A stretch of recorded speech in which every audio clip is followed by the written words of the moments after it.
जय श्री राम। केसरी ओम आपका स्वागत है। दोस्तों, आज हम जानेंगे कि योग क्या है, योग किसे कहते हैं।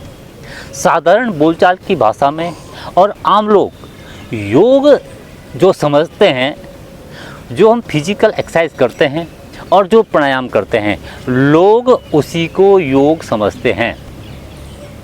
योग इतना ही नहीं है, योग तो इससे भी बहुत आगे की चीज़ है।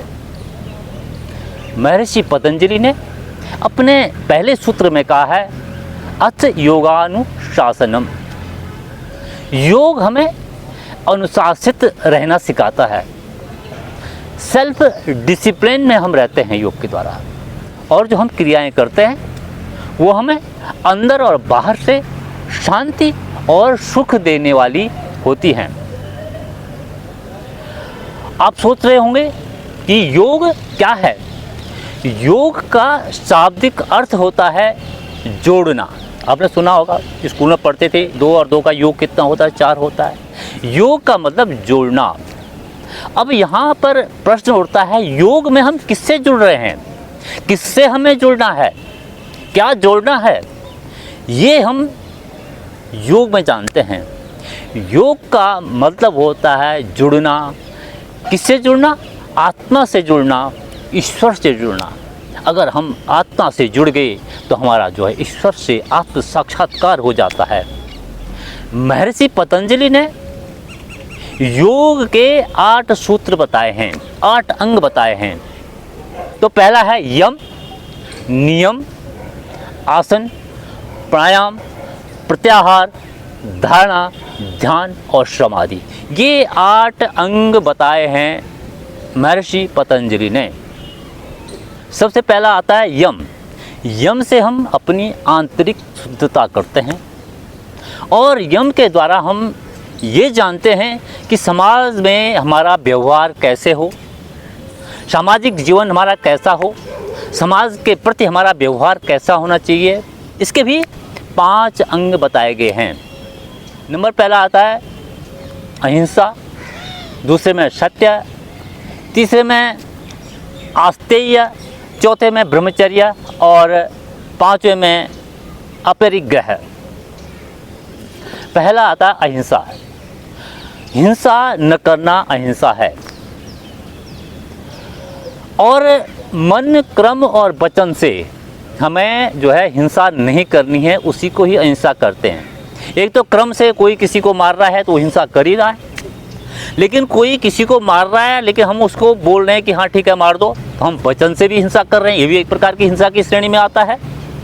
और तीसरा, हम किसी को मार भी नहीं रहे हैं, उसको ये भी नहीं बोल रहे हैं कि इसको मार दे, एक और मार दे, लेकिन हम अपने मन में खुश हो रहे हैं, यार ठीक कर रहा है, मार रहा है, तो हम जो है अपने मन से हम सोच रहे हैं, तो ये भी एक जो है हिंसा की श्रेणी में आता है। तो हमें किसी भी तरह से मन, क्रम और वचन, तीनों ही तरह से हिंसा नहीं करनी है, तो उसी को ही अहिंसा कहते हैं। तो ये सबसे पहला है कि अहिंसा। समाज में हमारा जो है, अगर हम हिंसा नहीं करते हैं तो हमारा सामाजिक स्तर बढ़ेगा। यम का हम पालन जब करते हैं तो हमारा सामाजिक स्तर बढ़ता है, हमारा समाज जो है बहुत अच्छा होगा, हमारा सामाजिक जीवन बहुत बेहतर होगा, ये हम देखते हैं। नंबर 2 में आता है सत्य। हमें सत्य बोलना चाहिए। सत्य क्या है ये भी समझना चाहिए। जिस चीज़ को हमने जैसे देखा, जैसे सुना और जैसे अनुभव किया, उसको उसी तरह से कहना सत्य है, बिना इफ़ एंड बट के, बिना किंतु और परंतु के, एज इट इज़ कहना, उसी को हम सत्य कहते हैं। नंबर 3 में आता है आस्तेय। चोरी न करना आस्तेय है, ये सभी जानते हैं, चोरी नहीं करनी चाहिए, तो इसका ज़्यादा बोलने की आवश्यकता भी नहीं है। नंबर 4 में आता है ब्रह्मचर्य। अपनी 5 इंद्रियों और ज्ञानेंद्रियों पर संयम रखना ही ब्रह्मचर्य है। जब हमारी इंद्रियां हमारे बस में हमें करनी होती है, ज्ञानेंद्रियां हमारी बस में हैं, तो हम इसे ब्रह्मचर्य कहते हैं। और नंबर 5 में आता है अपरिग्रह। किसी भी चीज़ का ज़रूरत से ज़्यादा खरीदना या उसको संग्रह करना अपरिग्रह है। जैसे आपने देखा पीछे कोरोना में ऑक्सीजन की कमी हो रखी थी, लोग ऑक्सीजन के बिना मर रहे थे, लेकिन कई लोगों ने ऑक्सीजन के सिलेंडर लेके घर में रखे हुए थे।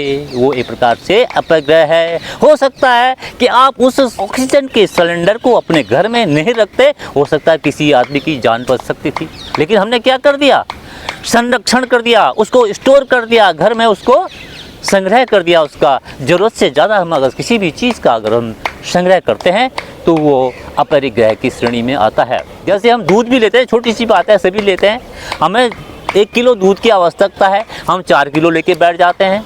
अब दुकान में दूध ख़त्म हो गया, किसी का छोटा बच्चा दूध के लिए रो रहा है, दुकान में गए, दूध है ही नहीं, तो बिना मतलब में हमारे पाप, अगर आप 4 किलो नहीं लेते उस बच्चे को दूध तो मिलता, या उसको फिर और दूध के लिए और ज़्यादा भटकना नहीं पड़ता। ये जो है अपरिग्रह है। यम का हम आचरण करते हैं अपने जीवन में तो हमारा जो समाज होता है बहुत बेहतर समाज होता है। समाज में सभी लोग सुखी रहते हैं और किसी तरह का कष्ट किसी को होता नहीं है। तो ये मैंने पहले बताया यम, उससे हमारी जो है आंतरिक शुद्धता होती है। और दूसरा नंबर आता है नियम। नियम के द्वारा हम अपनी बाहरी शुद्धता को करते हैं। हमारी शुद्धता कैसी होनी चाहिए, उसके क्या पैरामीटर्स होने चाहिए, इसके भी 5 अंग है। यम में हमारी आंतरिक इंटरनल अंदर की शुद्धता के लिए होता है, जो समाज के प्रति हमारी व्यवहार होता है उसके लिए होता है। और ये नियम जो है हमारी अपनी बाहरी शुद्धता के लिए ये नियम बनाए गए हैं। नियम के अंदर सबसे पहला नंबर आता है शौच।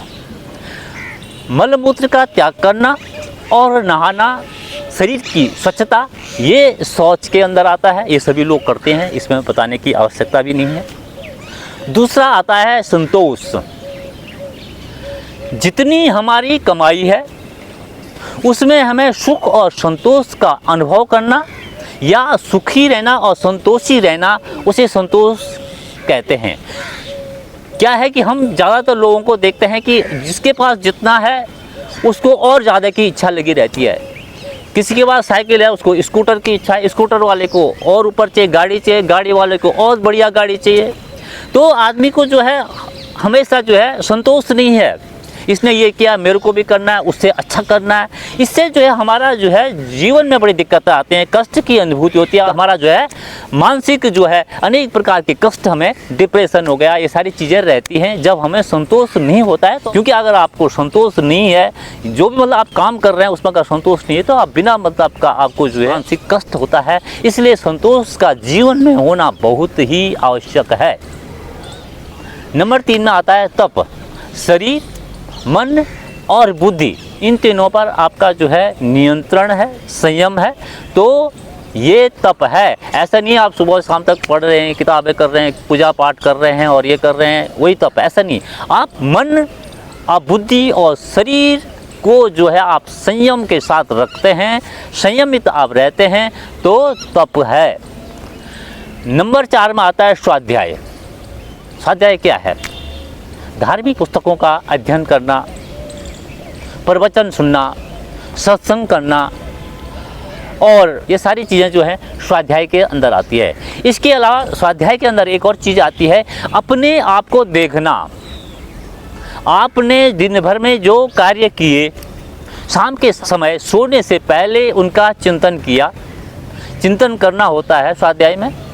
जितने भी दिन में आपने सुबह से शाम तक काम किए, जो अच्छे काम किए वो बहुत अच्छी बात है, लेकिन आपसे किसी के साथ अगर कोई बुरा काम कर दिया, किसी से वाद विवाद हो गया, वो सारा सोच करके और ईश्वर से उसे बोल दे प्रभु मेरे से आज ये गलती हुई है, आगे से नहीं करूँगा, तो जो है ये जो है अगर आप जो है अपने पूरे शरीर का एक मानसिक चिंतन करते हैं तो वो भी स्वाध्याय की श्रेणी में आता है। नंबर 5 में आता है ईश्वर प्रणिधान। ईश्वर में हमारी अपार श्रद्धा हो, विश्वास हो और ईश्वर के प्रति हम समर्पित हों, वो आता है ईश्वर प्रणिधान के अंदर। इससे क्या होता है? हमारा अहम टूटता है, अहंकार की भावना हमारी नष्ट होती है। ये 5 अंग जो हैं नियम के अंदर महर्षि पतंजलि ने बताए हैं। इसलिए हमारी आंतरिक शुद्धता होगी, बाहरी शुद्धता होगी, तो एक प्रकार से हम इंटरनल और एक्सटर्नल पूरी तरह से जब शुद्ध हो जाते हैं, हमारा मानसिक स्तर बढ़ जाता है और किसी भी तरह के दोष हमें छू नहीं सकते हैं। ये योग की दूसरी सीढ़ी है। पहली सीढ़ी है यम और दूसरी सीढ़ी नियम। ये इस तरह से स्टेप दर स्टेप हम जब चलते हैं तो हम योग के मार्ग पर आगे प्रशस्त होते हैं। महर्षि पतंजलि ने विस्तार से कहा है, मैंने संक्षेप में आपको बताया है। वैसे योग की ये तो बड़ा पूरा एक ग्रंथ है, कहना जो है कई वक्त लग जाएगा, लेकिन यहाँ पर संक्षेप में जो हमारे नए जो साधक हैं, जो बिगनर्स हैं, उनके लिए थोड़ा जानकारी मैंने दी है। तो ये वीडियो आपको कैसी लगी? अच्छी लगी हो तो लाइक करें, शेयर करें और सब्सक्राइब करें। इसी के साथ ही मैं केसरी प्रसाद भट्ट इजाज़त देता हूँ। जय श्री राम। योग करें, स्वस्थ रहें।